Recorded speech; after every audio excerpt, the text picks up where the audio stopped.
喺北冰洋高緯度海域設立考察冰站，以開展多學科綜合考察活動，係呢一次極地考察主要嘅任務。喺呢度我哋登上其中一個冰站，但由於冰面太薄，因此難以揾到一個固定嘅浮冰站。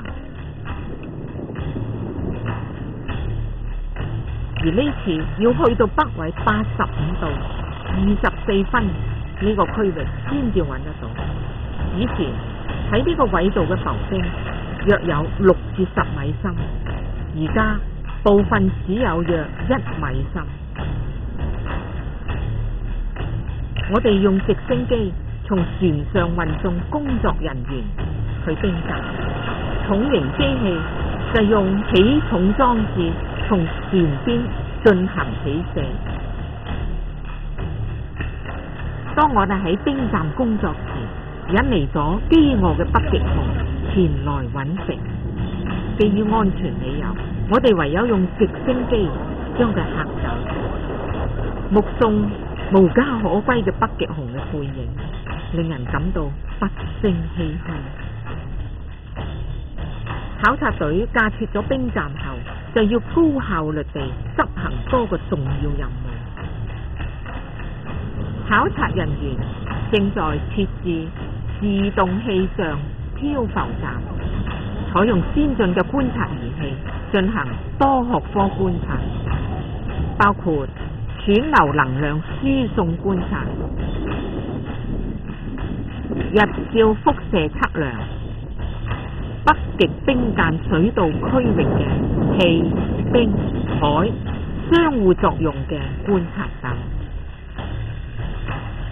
呢個係全球衛星定位技術指示位置嘅浮冰，可用作漂流軌跡觀察、海冰厚度分布探測同冰芯取樣，以進行海冰微結構觀察。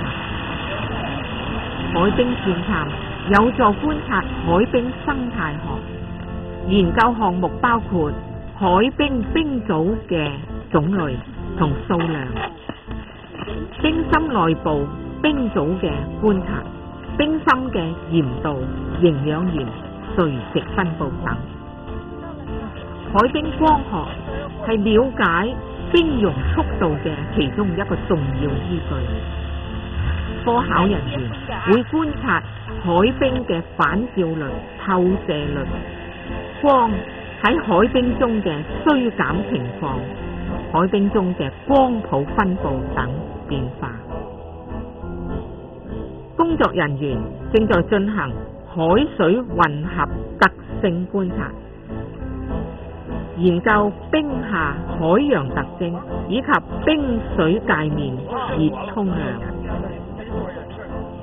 接近北極點嘅海洋生態一直係未被探知嘅地球奧秘。科考人員透過考察冰下海水嘅葉綠素、營養鹽、混濁度、有效光合輻射等，以了解北極海洋生態。工作人員正在鑽冰挖洞，目的係要將探測儀器放入海中。由於冰好薄，所以喺鑽挖時不太費力，但係要非常小心。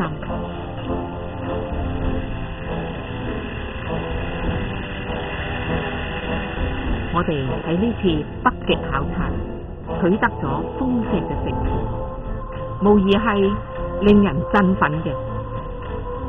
但所觀察到嘅事物，同時亦都讓科考人員深感欣慰。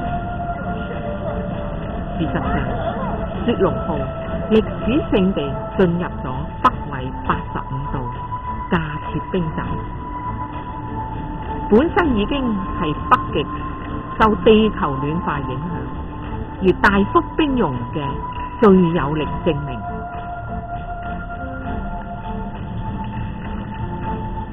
數年前，科學家曾經預測北極冰雪會喺2050年全部融化，但按目前冰融嘅速度推算，喺2020年嘅夏天，北極可能已經再冇可以立足嘅浮冰。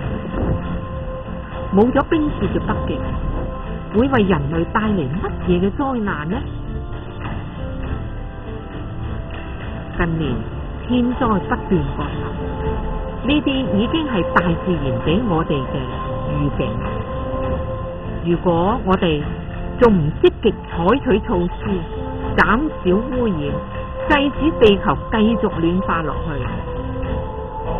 相信會有更大、更頻繁嘅天災發生，嚴重威脅人類嘅未來。